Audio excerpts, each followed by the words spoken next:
Some years ago, you had some problem with your voice, and then you went to Michael Rhodes, who taught you a new technique. Can you tell us what happened and yes, what he taught you, really?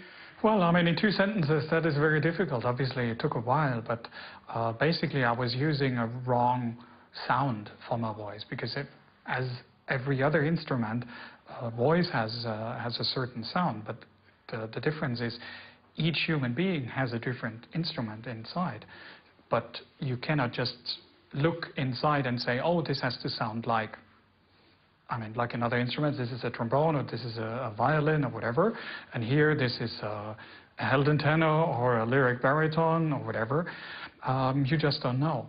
And you try out and try various types of sounds, and then you stick with one and hope that this is the right one. And I took the wrong one. I had this typical light white German tenor sound, and I thought, and all my teachers had the idea that this would help me survive and sustain for a very long time in business, but the opposite was the case. I had my first Fest contract in a small town in Germany, and after the first year, I didn't know what singing was. I mean, I was totally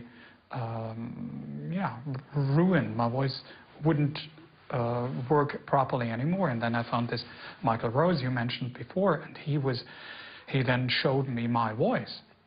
We discovered it together, and it was much bigger, it was much darker, and it was a big surprise, a positive surprise, I have to say. But then it was a different experience, and it took many years to then be able to use this instrument as